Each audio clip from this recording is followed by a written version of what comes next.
Cola aí no Alambrado, Memória do Mica, hoje no Parque São Jorge, a casa do Corinthians. E ao meu lado, um cara que foi, na minha opinião, um dos melhores pontas que eu vi jogar. Ele no Corinthians ele teve uma passagem mais curta, em 96. Né? Ele jogou como ponta, como meia em 96. Mas esse cara jogava demais. Quando ele estava no Guarani, eu falava, nossa, o Corinthians tem que contratar o João Paulo para substituir o João Paulo, porque tinha o Papinha no Corinthians. E esse cara aqui, o João Paulo, jogou muita bola no Guarani, jogou muita bola no Bari, na seleção brasileira, jogou bem no Goiás também, jogou bem no Vasco, jogou bem no Corinthians, apesar do curto período. João, prazer enorme estar com você aqui no Memória do Mica. E conta um pouco, né, do que foi o João Paulo aqui no Corinthians, como você chegou em 96, enfim. Bom, né, primeiramente é um prazer falar com vocês, estar aqui no Parque São Jorge, isso para nós, onde eu tive uma passagem em 96, onde eu primeiro disputei pelo Goiás, né, em 95, fiz um bom campeonato e o Corinthians me chamou para 96. Foi uma passagem curta de 8 meses, mas jogar no Corinthians, um time grande como o Corinthians, foi um prazer enorme, uma satisfação muito grande. E você vive esse momento até hoje, né? Depois que você parou, você teve uma passagem, então você vive esse momento até hoje. E hoje estamos aqui, né, de volta, a homenagear uma pessoa que é ídolo da torcida do Corinthians, jogou muito tempo.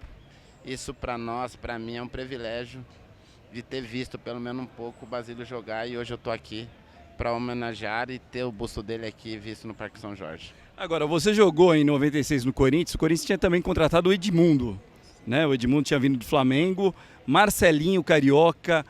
Como era trabalhar com os dois, assim, Marcelinho e Edmundo? Tinha um racha, falavam que tinha um racha entre os dois, que os dois não se falavam muito.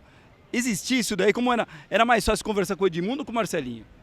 Não, a gente convivia, sim, a imprensa sempre falava isso, né, que tinha um racha, que os dois não se davam, mas nada a ver. Dentro de campo a gente os dois procuravam fazer o máximo possível para que a equipe conseguisse os resultados, né?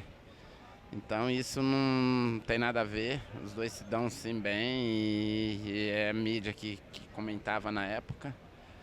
E é legal trabalhar com os dois são pessoas maravilhosas. O Edmundo eu tenho pouco contato, mas o Marcelinho a gente sempre está, que mora em São Paulo, a gente sempre está jogando aqui com o Márcio do Corinthians.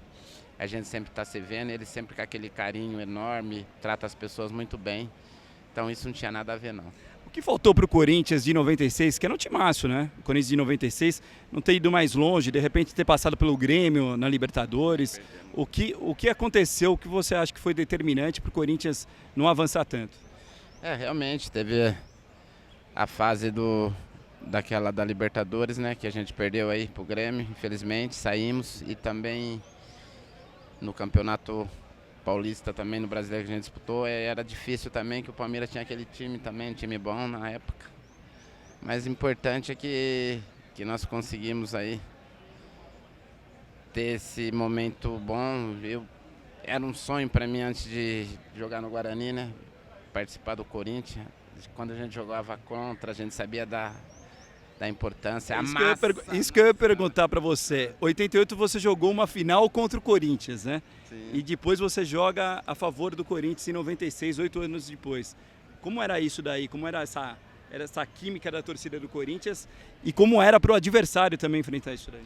Então, era difícil. Eu, quando jogava pelo Guarani, jogar contra, principalmente no Pacaembu, lotado. Várias vezes a gente jogou contra e é complicado. A torcida do Corinthians é uma torcida que é difícil, não tem outra, é a única e é complicado jogar contra, então a gente sentia muito. E depois que eu tive o prazer de jogar com o Corinthians, isso foi para mim uma satisfação muito grande. Ô João, para terminar, não faz parte da história do Corinthians esse lance, mas teve algum pênalti, mais pênalti que não foi marcado do que naquela final de 86, Guarani e São Paulo? Conta esse lance pra gente. Realmente, né? Final de 86, Guarani e São Paulo no Brinco de Ouro. Um lance lá que eu... Finalzinho do segundo tempo, já 1-1 jogo, onde eu driblei o Wagner Basílio.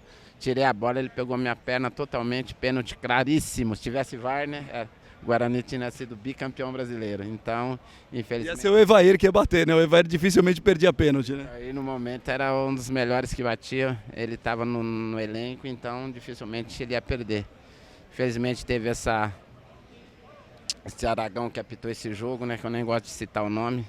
nos prejudicou muito, porque poderia transformar a história do Guarani em outra história, já que o Guarani teve um título brasileiro, poderia ter o segundo. Agora, para encerrar mesmo, o que representa o Corinthians para você, apesar desse momento, a passagem curta, né? 8 meses, você poderia ter ficado mais tempo no Corinthians, mas o que representou o Corinthians para o João Paulo? Importante, o Corinthians é um time grande, tem um carinho muito grande, você vem aqui, você tem liberdade para entrar, apesar de ter jogado pouco, vem nos jogos do Corinthians, então isso é uma satisfação muito grande. Então o Corinthians, para mim, o Guarani, o Corinthians e o Bari, onde eu também tive uma passagem muito grande, então são umas equipes que estão no meu coração e vai ficar para sempre. Legal, esse daí é o João Paulo, um grande camisa 11 da história do futebol brasileiro e mundial, porque o João Paulo jogava demais, driblava todo mundo, driblava até essa árvore aqui. Brincadeira que o João Paulo jogava. Então cola com a gente no Memória do Mica, no Alambrado Alvinegro, nessa parceria com a Live Sports. Se inscreva no nosso canal e é isso aí, cola no Alambrado.